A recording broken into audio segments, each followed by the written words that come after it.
Hola, yo soy Humberto. ¿Qué tal? Yo soy Rodrigo, estamos aquí con el maestro Diego Lecumberri.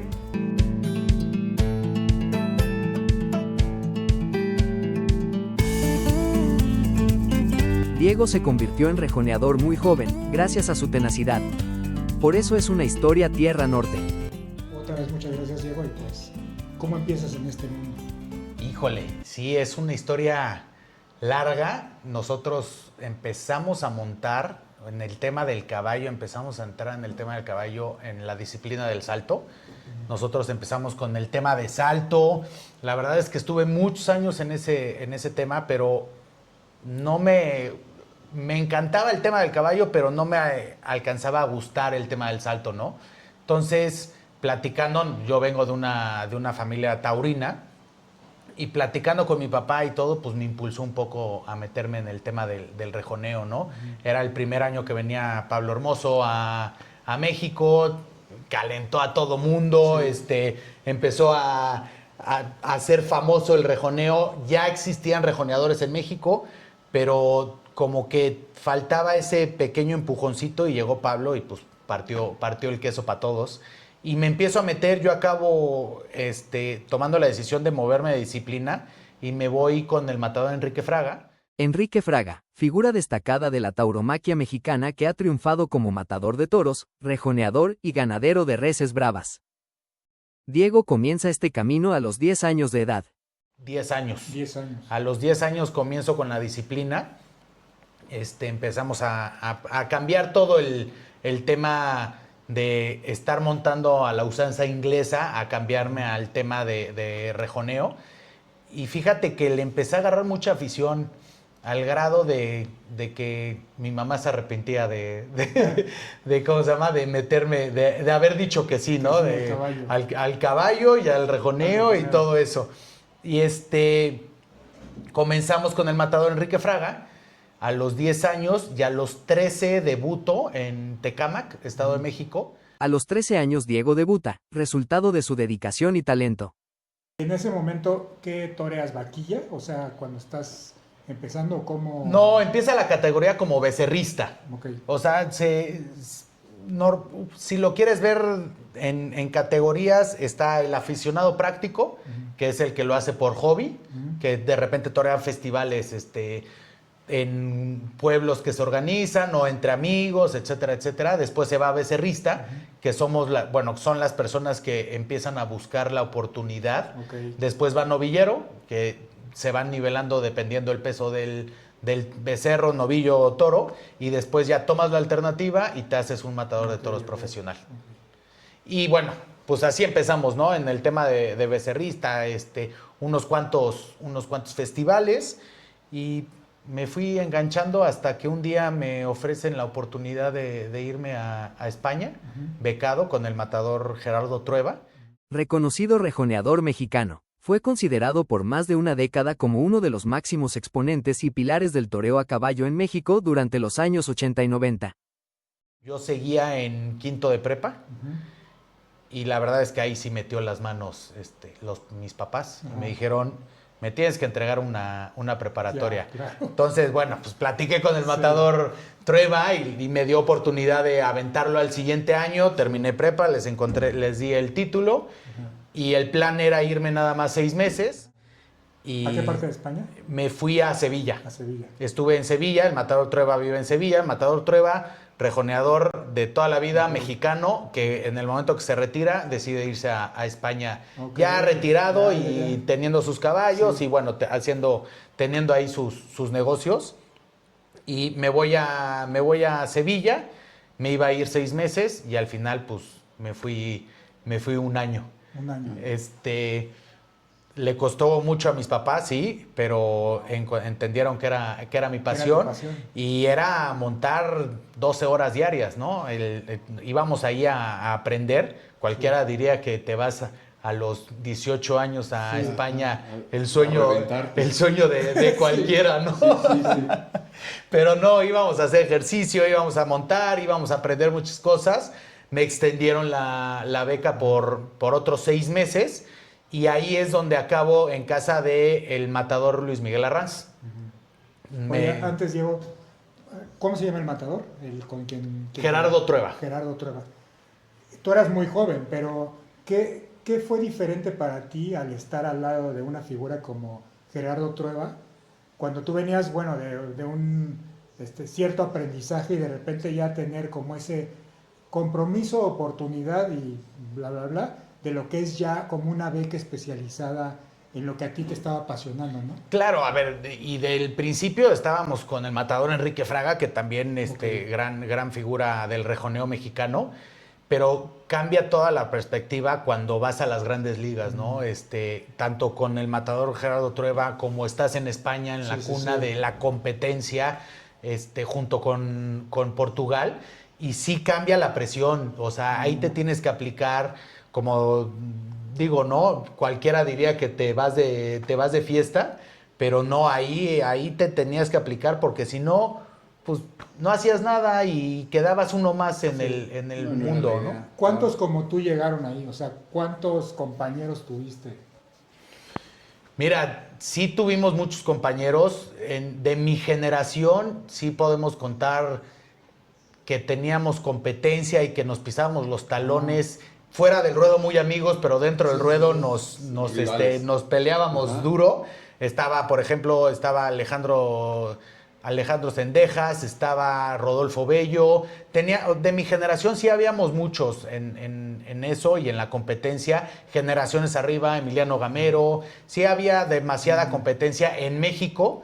Y obviamente, pues yo al ir a España y el regresar, pues daba el nombre de no, a ver qué trae Lecumberri de regreso. Y bueno, pues esa presión la tenías que tragar y la tenías que pues dar resultados, porque si no se te cerraban las puertas. Entonces sí era mucho trabajo.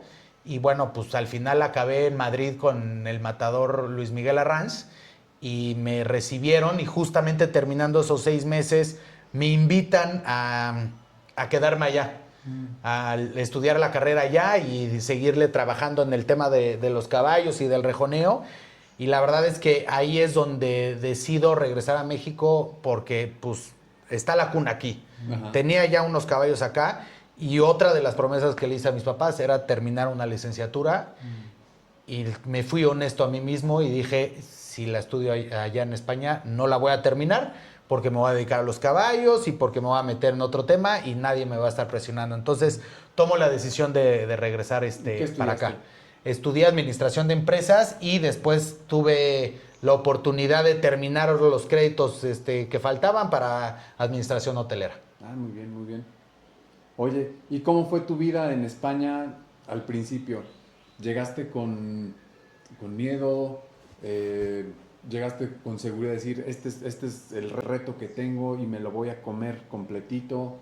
¿En algún momento titubeaste? Dijiste, me regreso a México, a casa de mi papá que tiene agua caliente y me adapto a la vida qué urbana. Locura cometí. Qué locura sí, cometí. ¿para qué si estaba tan a gusto? Sí, no. Qué necesidad. Y siempre pasa, la verdad es que al final tú, como sea a los 18 años, sea a los 36, sea la edad que tengas, siempre vas a buscar la seguridad, ¿no? Sí. Pero si tú tienes un sueño, lo tienes que seguir.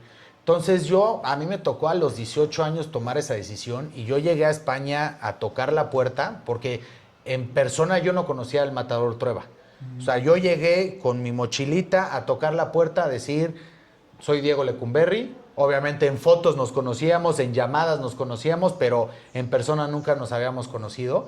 Y de ahí empezó una nueva aventura, y me tocó un tema también de madurez, de decir, ahora tengo la oportunidad, tómala, disfrútala y crece en esto, ¿no? O sea, agarra todas las oportunidades que tengas. O sea, finalmente sí fue tu pasión y convicción de decir, esto es lo mío, y aquí quemo todas las naves en España, me quedo este año y regreso a México con todo lo que aprendí, termino mi carrera y a partir de empiezas ya con temas de la alternativa o debut o todo esto. Híjole, no creas, porque muchas veces en las noches yo, o sea, sentado solo cenando, porque los primeros 6 meses en Sevilla yo vivía en un hotel, en un pueblo llamado Mairena del Alcor, estuve viviendo ahí, que cualquiera diría pues, cualquier Home Alone Ajá. en Nueva York, ¿no? O sea, el sueño perfecto, pero no, ahí no había room service. Entonces, Un hotel muy modesto. no, sí, muy modesto, de pueblo, De pueblo. un pueblo, la verdad, muy chiquito, que hice muchos amigos que hoy en día sigo teniendo. Mucha gente me abrió las puertas, pero sí había veces que me ponía yo a cenar y decía, pues yo tenía una vida en México llena de amigos, Sí, claro. Claro, viviendo sociedad, a todo dar. sociable, No, ¿qué hago aquí? Y sí, muchas veces quise tirar toalla, pero no sé si decir el ego o el perseguir el sueño no me dejó y a tirar para adelante. La verdad es que no había de otra más que ya estoy aquí, vamos a tirar para adelante y a perseguir el sueño. Sí, sí. Tomaste la actitud correcta, sí, esta es mi meta, voy para allá, este es mi rumbo, lo voy a tomar y voy a llegar hasta allá. Y hasta donde tope, dirían. No. Y tus papás, tu familia, ¿cómo te apoyaron? Digo, aparte de lo económico y tal, pero te iban a visitar. Siempre tuve mucho apoyo de mis papás y eso siempre no tengo palabras para agradecérselos porque siempre en mis locuras, mis papás y mis hermanos siempre atoraron al 100 y eso, la verdad es que tuve la bendición de tener eso, pero quieras o no, de repente le marcaba a mi mamá y llorando, triste o como lo quieras ver y pues se quedaban preocupados, ¿no? De decir, pues ya regrésate Sí, y claro. ahí es donde pisas los terrenos de decir no. A lo mejor no es necesario demostrar nada, o sea, regrésate acá con nosotros, lleva una vida pues alejada del peligro, una vida más normal si lo quieres ver pues, desde cierto punto de vista, pero tú dijiste, no, esto es lo mío. Los sueños están hechos para eso. Y la verdad es que nunca hay que arrepentirse de las decisiones que tomas, sea buenas o malas, pero en la vida, exacto, y gracias a esa decisión estás donde estás, ¿no? Entonces eso es lo que importa y tomé esa parte importante de mi vida y la transformé a agarrar la oportunidad y no soltarla. Oye, Diego, qué interesante, o sea, sobre todo a la edad, ¿eh? Porque Sí. ya estás hablando de un sueño, ¿me Sí, explico? claro. Tomar Ya estás decisiones hablando de vida. sí, exacto, ya estás hablando Sí. de quien dice me quedo aquí. Eso no es nada sencillo. Y no es nada sencillo en cualquiera que a esa edad tenga claro lo que quiere, ¿no? Y hablando un poco también de ese sentir, o sea, ¿qué pasaba a tu alrededor más allá de lo que estabas ejecutando, que era, pues me quiero convertir en un rejoneador, ¿no? O sea, que en el mundo social, el mundo de estudiar una carrera, el mundo de mi familia, o sea, todos esos, ¿cómo conjugabas digamos, todos esos escenarios con el objetivo que tenías clarísimo, ¿no? Claro, y a ver, justo me pasó cuando regresé de España. Regreso, todos mis amigos ya llevaban un año de carrera. Sí. Yo estaba loco por seguir montando y todo, pero estando en México, donde estaban las universidades, ¿cómo le iba a hacer, no? Porque al final yo todas las instalaciones las tenía aquí en Malinalco. Entro a la Ibero y logro conocer a una persona que me ayuda a colocar mis horarios para que sea lunes y miércoles, todo el día en la Ibero, y martes, jueves y viernes, y sábado y domingo me venía aquí, vivía aquí y aquí me ponía a montar. La verdad es que era de 9 de la mañana a 10 de la noche estar en la Ibero, sí. clase tras clase tras clase. Sí. El segundo semestre yo ya había reventado porque ni tenía tiempo para yo respirar, Ni una ni otra. ni tenía tiempo para terminar tareas y Claro. para exámenes y todo. Tomo la decisión de hablar con mis papás. Obviamente uno cuando cumple algo lo tiene que cumplir. Entonces busqué diferentes alternativas y estaba empezando la carrera del TEC en línea. Okay. Justamente cuando la empiezo, que esto fue en el 2011. 2011, sí. Cuando empiezo, pues todo el mundo me tachó de loco, ¿no? Porque pues nadie sabía ese tema de estudiar una carrera en línea. Decía, no, claro, eso es trunco sí, y todo. Sí. Pero ¿quién iba a decir que después iba a llegar una pandemia y muchos iban a tener que estudiar por internet, ¿no? Y ahí fue cuando les regresé la burlada a todos mis amigos. Pero regresando en ese... Bien, sí, sí, claro. La guardé por muchos años. Por años. Pero justo cuando decido entrar a esta carrera, me vengo a vivir aquí a Malinalco y pues aquí de planta y montando 16 caballos y muchas horas aquí arriba y en las noches me conectaba y cumplía con las tareas y con las clases y todo. La verdad es que me ayudó mucho porque era una forma de estudiar muy amplia, de te mando los resúmenes, estudia y tienes el examen abierto de tal hora a tal hora y ya es problema tuyo.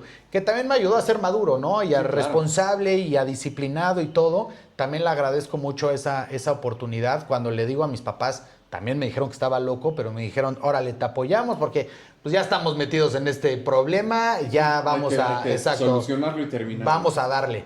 Entonces, bueno, pues estudié la carrera en línea, le doy el título a mis papás y cumplí ahora sí que con la promesa que les había hecho. Y a partir de ahí dijiste, ok, ya terminé, de los dos misiones que tengo, una ya la tengo, ahora si era 50%, 50%, ahora mi 100 es Va eso. Y ahí, en cuanto terminaste la carrera, ¿cuánto tiempo pasó o ya tenías la alternativa? No, yo termino la carrera en el 2000... en el 2014, justamente el mismo año que termino la carrera, el mismo año que tomo la alternativa, que fue muy curioso el tema de la alternativa, ¿no? Porque obviamente entre que estaba estudiando la carrera, yo ya era novillero, ya estaba toreando, entonces los fines de semana toreaba, los otros estudiaba y montaba y etcétera.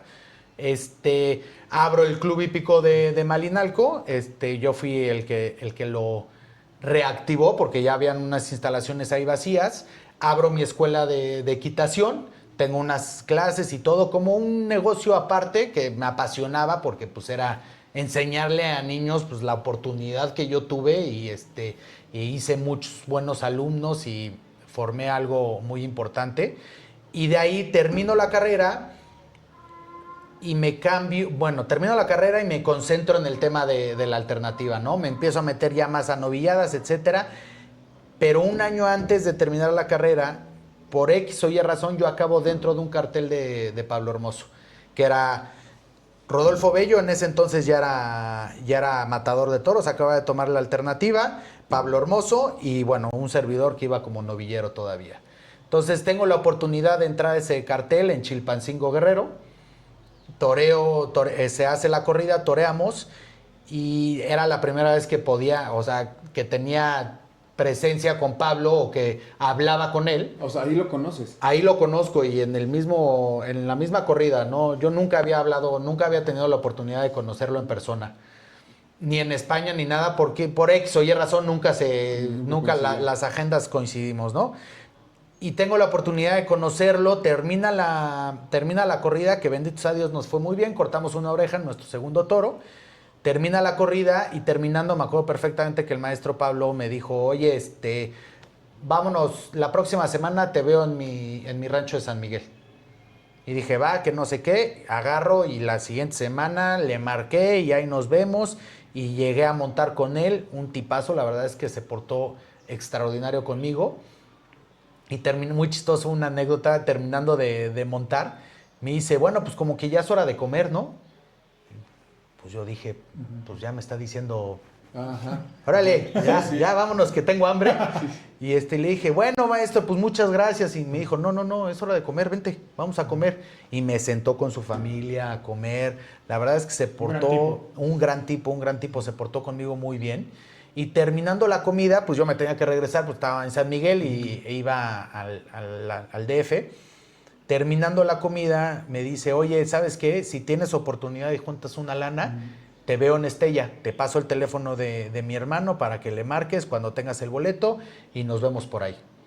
Entonces, bueno, pues ahí hicimos cooperache y juntamos la lana, compré mi vuelo y me fui para allá. Estella... Es el pueblo donde vive él, donde está el rancho. Okay. Y tuvimos oportunidad de ir para allá y la verdad es que yo iba con algo en mente, ¿no? Sí, claro. Y estuvimos montando, estuvimos un par de semanas ahí, estuvimos trabajando, me dio ahí unos tips y todo.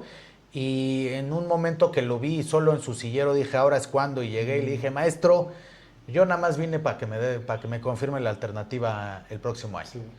Y me dijo, Diego, ¿dónde la quieres? Y le quedé que en Atizapán, en una plaza de Atizapán, porque quería que toda mi familia fuera y que Claro. quedara cerca y todo.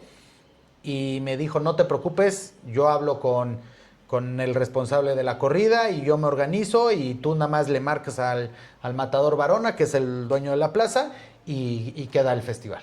Diego recibe la confirmación de su alternativa de manos del maestro Pablo Hermoso de Mendoza. Oye, Diego, tu papá un conocedor también del toreo. Sí. Ahorita yo estaba pensando en esta etapa en donde pues tu hijo se está perfilando para ser un torero a caballo y obviamente como en cualquier actividad tú puedes decir pues tiene aptitudes o no tiene aptitudes. Claro. Sí, Otra claro. cosa es que lo apoyes Sí. y otra cosa es que te des cuenta Sí. que qué va a pasar con él, ¿no? Sí. Entiendo y conociendo a Carlos, ¿no? Un saludo a Carlos, que veía esas aptitudes en ti, ¿no? Entonces me gustaría entenderlo desde tus ojos, cómo veías a Carlos, más allá de tu mamá era alguien que te estaba apoyando, pero Carlos, digamos que era el experto, ¿no? El más Claro. cercano a este mundo, ¿no? Mira, nada más con decirte de lo que me acompañaba, que yo creo que mi papá faltó, de todas mis corridas, faltó a 2 corridas. Una cuando muere su hermano y otra que estaba de viaje por temas de trabajo, pero de ahí en fuera fue a todas las corridas y me acompañó a todos lados y siempre él era el responsable de ponerme la casaca de torear. Oh, Sí, sí, wow. mi papá la verdad es que no queda, o sea, le estoy muy agradecido por eso, porque digo, habrá sido, estaremos retirados o no, pero la persona que soy hoy en día y el perseguir el sueño y si sigo en los caballos y todo eso es gracias por todo lo vivido y por la oportunidad que me dio de haberlo vivido y el apoyo.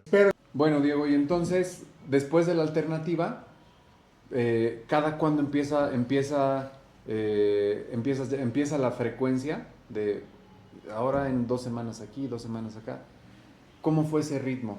¿Fue O sea, también- de lleno, pam, pam, pam, pam, pam? ¿O te tenías que ir dando a conocer 1 mes y luego 3 meses? ¿No? ¿O cómo fue así una vez que tomas la alternativa? Muy curioso, la verdad es que ya llevábamos una racha siendo novilleros que pues ya empezaba a resonar el nombre de Diego Lecumberri, etcétera, etcétera. Y cuando tomamos la alternativa se nos abren muchas puertas. Empezamos ya más frecuente a torear y empezamos además ya no nada más pueblos, sino ya empezamos a empezar a torear plazas grandes. Y bueno, ese fue en el 2014, en el 2015, la verdad es que nos va muy bien, toreamos muchísimas corridas, bendito sea Dios, cortamos muchísimas orejas, nos va muy, muy, muy bien, pero pasa un tema complicado donde en el 2016 comenzamos el año con muchas corridas firmadas, pero lamentablemente por X o Y razón se empiezan a bajar mucho, ¿no? Empezamos a tener ahí un tema de caídas de contratos, un tema de competencia no sana. Y bueno, pues se nos viene un poco abajo la ilusión, las ganas, etcétera, etcétera, y terminando el 2016 con 2 corridas solamente. Y el 2017 tomo la decisión de retirarme. Tomo la decisión de retirarme porque sentía que ya no íbamos a poder más, no porque no tuviéramos la habilidad, sino porque no estábamos dispuestos a tocar las teclas que teníamos Claro. que tocar. Claro. Yo creo que es muy importante respetar tu profesión Sí. y no estaba dispuesto a hacer eso y decidí bajarme del barco. Al final, yo creo que es muy importante y con esto va a quedar más claro el tema. Si un futbolista le quieren deshacer la carrera, pues le ponen un tapón y le rompen el pie, que pues sí está muy feo y lo que sea, pero es lo máximo que va a llegar.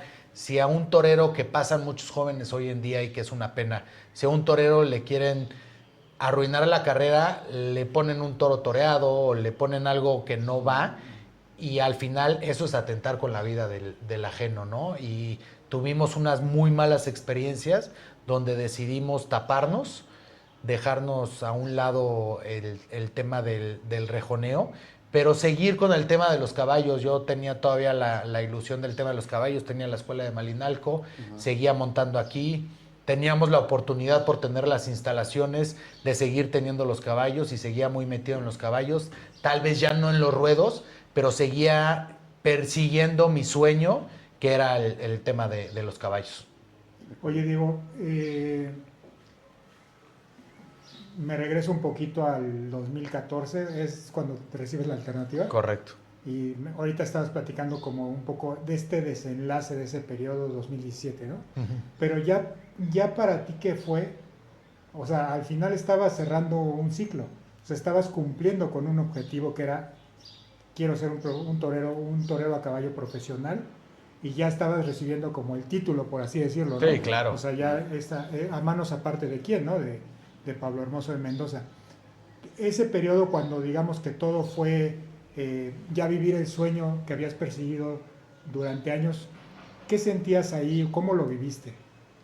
Híjole, cuando llegó el sueño, cuando llegó la noticia, cuando me llegó la carta de confirmación de alternativa de la Unión de Matadores, sí, la verdad es que fue un sueño que estuvimos persiguiendo por más de 11 años. Yo empecé a los 13 años, a los 24 años tomé la alternativa, realmente se me estaban cumpliendo los sueños y eso es con lo que me quedo, ¿no? Como dices, cuando cumples el sueño de que obviamente llegas al techo y quieres más, sí, ¿no? Sí, y eso es parte de la vida de cualquiera, ¿no? Sí, es muy humano.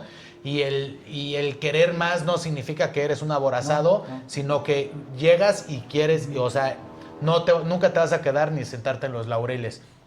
Y yo creo que el cumplir ese sueño sí fue como una gran palomita en mi lista. Y fue algo que ni soñando lo hubiera logrado, pero el estar ahí, el querer cumplir y el que no importa lo que te dijera la gente, estarle dando y dando y dando hasta lograrlo, yo creo que es de las gratificaciones más grandes que se puede tener en la vida.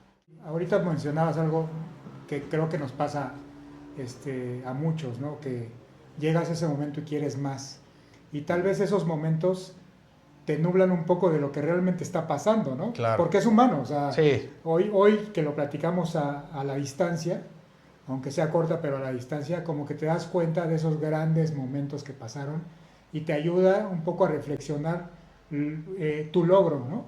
Y ahí como también, ¿cómo ves a la distancia también ese escenario en donde, pues papás, ya soy esto, y me imagino que tu papá también no te dejó de apoyar y tal vez se involucró más? O sea, esos años, ¿cómo fueron? Tu vida era totalmente los caballos, era moverte de una plaza a la otra, estabas muy joven, no tenías como ni fatiga ni nada, sino que más bien te movía una energía de querer más y más, ¿no? Claro, y al final era una vida de cirquero, ¿no? Sí, al final sí. Andas de pueblo en pueblo, de feria en feria, y, o sea, conoces ya a los banderilleros y a los matadores que también van o sea, ya los saludas como si fueran parte de tu familia, porque pues es tu familia. Exacto, ya es tu familia. Ya luego, yo por muchos años, Navidades y Año Nuevo, que van muchas corridas de toros en esas fechas, ya mi mamá me reclamaba, me decía, cabrón, tengo un hijo, quiero pasar Navidad contigo, ¿no? Sí. Pero pues era cuando caían los contratos y cuando tenías que estar trabajando y todo. Y sí fue momentos en ese aspecto complicados, pero hoy en día los ves y los ves para atrás y dices, bueno, pero esos momentos me ayudaron a hacer esto y esto y esto y me han llevado a conocer mucho tipo de gente que también ha abierto muchas puertas. Tal vez ya no en el rejoneo, pero en un tema profesional muy grande. Sí. Oye, Diego, ¿y qué considerarías que en esta carrera es de tus principales virtudes? No sé, podría ser la disciplina, o podría ser que soy un necio, o podría ser que, no sé. No, terco sí soy, como podrán escuchar en mi historia, terco sí soy. Pero no, la disciplina y el no hacer menos la vida de alguien más, pero me tocó vivir cosas antes que mucha gente de mi misma edad, ¿no? Y eso luego ya lo veía y decía, no, pues esos problemas, o sea, no hay problema chico, me queda claro, perdón, pero ya esos problemas yo ya lo tengo, ver cómo lo voy a resolver, no hay ningún problema. Me tocó madurar un poco antes, Sí. cualquiera, y la fama que tienen los toreros de mujeriego Sí, y de fiesteros Sí, y sí, todo sí. eso, pues al final no lo puedes ser porque te estás enfrentando y te estás jugando la vida y no puedes frenar la disciplina y el levantarte a hacer ejercicio y todo, cosa que me tocó vivir desde mis 13 años. Sí. Y experiencias que luego hay veces me pasa muy seguido, que luego hay veces que amigos o esposas de mis amigos y todo, me dicen, seguramente tú viviste eso, cuéntame tu anécdota, porque hay 20,000 anécdotas. Me dicen, ¿dónde aprendiste a bailar cumbia? Ya. Pues me la vivía en la feria de pueblo, Sí. pues ¿dónde voy a aprender a vivir, a Sí, ¿no? ¿Qué bailar? hacía? ¿No? Exactamente, o sea, y hay cosas muy, muy chistosas de anécdotas a reventar. Oye, Diego, bueno, ahorita platicabas ya de este desenlace, ¿no? Del 2017, cuando decides ya separarte de la carrera profesional, porque, bueno, estamos aquí hoy porque hoy sigues siendo un amante del caballo y ha tomado otro rumbo tus objetivos al lado del caballo, ¿no? Pero ahí también creo que es otro momento, o sea, disruptivo, o sea, porque Claro. porque aparte estabas muy joven todavía, o sea, y toda la energía, tú sabías que tenías todo, pero fue un escenario en donde sales totalmente de lo que es el ruedo a tener que tomar una decisión por otras circunstancias, y entonces ahí, ¿cómo lo viviste? O sea, después de eso, ¿qué dices? ¿Qué voy a hacer? O sea, Claro, a ver, me pasó y costó tomar la decisión. Justamente yo me sentaba solo y decía, es que ya no quiero, sí, pero a mis 27 años Sí, es lo sí. único que sé hacer. Y a los 27 años, pues todavía eres un mocoso, ¿no? Sí, Todavía tienes mucha Sí, vida por sí. tener, ¿no? Totalmente. Pero, pero ese yo en mi presente, cabeza yo ¿no? decía, es que yo nada más sé montar a caballo. Pero claro que no. Después, obviamente, fríamente pensé, yo ya tenía negocios echados a andar, Sí. por X o Y razón de que no me sé quedar quieto. Y pues si no era, no era. Y no podía estar ahí porque si no me iba a amargar la vida. Y escribí yo una carta que mandé a prensa y mandé a mi familia, al que siempre me apoyó, y a amigos y a seres queridos que siempre me apoyaron, que me costó el alma escribirla, pero yo creo que narraba absolutamente todo, ¿no? Y el por qué tomaba la decisión. Cuando mandé la carta, pues hasta luego me marcó mi papá, ¿cómo que no sé qué? No regañándome, sino diciendo, Sorprendido. o sea, ¿de dónde salió esto? ¿En qué momento? ¿En qué momento? Ajá. Pero obviamente me apoyaron al 100 y decir, vamos a tirar para adelante, no te preocupes, tenemos los caballos, tenemos todo, pero no por esto eres menor persona, ¿no? Sino es un capítulo que se cierra, pero es un capítulo que te ha hecho la persona que eres hoy en día para las decisiones que vienen a futuro. No te preocupes. ¿Qué lección o lecciones aprendiste de ese camino que tomaste?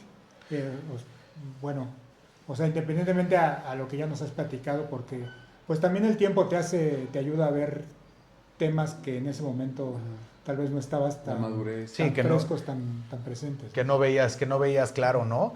Yo creo que también el darte tiempos, el no arrepentirte de las decisiones que toman, como lo decía antes, yo creo que la decisión que tomes, sea buena o mala, al final, en el pasado, en el futuro, eres esa persona y no hay que arrepentirse porque es el camino que te ha llevado. Y el tomar el riesgo para mí fue fundamental en la vida porque cada riesgo que tomaba sabía que llevaba una responsabilidad y había que tomarlas, las buenas y las malas.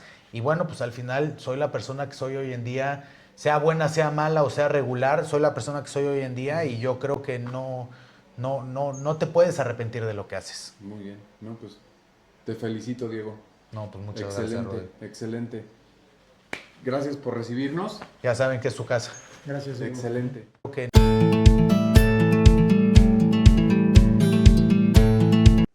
Oye, Humberto, ¿y qué tal, qué te deja toda esta experiencia de estar compartiendo el día con Diego? Creo que ha sido muy interesante porque ¿qué me deja de Diego? o de una persona como Diego, un joven, ¿no? Que empieza en este tema del rejoneo super chavo. Me llama muchísimo la atención su visión, el compromiso que tuvo, sobre Igual. todo a la edad que él tenía, y su necedad, como lo platicamos en la Sí. entrevista, ¿no? Sí, sí. Porque, a ver, ¿de qué otra manera podría haber pasado esta historia? No. Yo creo que a base de perseverancia, el haber nacido con el carácter de decir, esto es lo que quiero, a esto me quiero dedicar, la conexión que tengo con los caballos, la conexión que existe en la sangre que ya traigo corriendo en el cuerpo de mi familia con el mundo del toro. Yo creo que se Sí. conjuntan esas cosas y Diego la supo conjugar muy bien al combinar el mundo del toro con el mundo del caballo, pues sacó el mejor resultado. Y a base de perseverancia, disciplina, convicción, Sí, pues llegó hasta donde llegó. Y no se rindió hasta Sí. que llegó a donde quería llegar. sí. Eso sí, la verdad es que sí me quedo con ese buen sabor de boca de la perseverancia y la convicción que tuvo Diego Sí, para decir, a esto me voy a dedicar y hago el compromiso con mi familia, que nunca lo dejó de apoyar, y sobre todo compromiso con él mismo, decir, hasta acá es el punto que tengo que llegar, y llegó. sí. Y sabes, otro punto muy cierto lo que acabas de decir, y totalmente me resuena, pero creo también el coraje, ¿eh? O sea, porque yo cuando platicábamos con él pensaba, yo a los 18 años en qué estaba pensando, ¿sabes? O sea, nada que ver con los objetivos que él ya tenía, ¿no? Sí. Y eso fue parte de las cosas que me llamaron la atención. Y creo que es de las partes valiosas de estas historias, porque más allá del caballo, que ya por sí solo la disciplina requiere de muchísima técnica, compromiso, ejecución, concentración, etcétera. Creo que la historia paralela de la persona es sumamente interesante por lo que acabas de comentar, pero creo yo que hay veces como persona que te vas desarrollando y tal vez empiezas a encontrar esas disciplinas o esas actitudes, pero a edades más altas o con la madurez que te va dando la vida, ¿no? Pero Sí, estoy hablando sí. de años. Sí, no, definitivamente desde los 13 años que empezó la historia, bueno, comenzó esa etapa, y los 18 seguir firme de aquí no me bajo, pues sí nos habla de la convicción, la disciplina que tuvo Diego desde muy chiquito. Seguimos aquí en el rancho de Diego, de la familia Lecumberri. Ya tendremos tiempo de meditar en nuestro trayecto de regreso a nuestras tierras queretanas. Pero pues ahorita de bote pronto es como esa impresión, ¿no? Esa primera impresión, Sí. sí, muy grato sabor de boca. Sí. Y muchas gracias con Diego y su familia. Hasta luego. Hasta luego.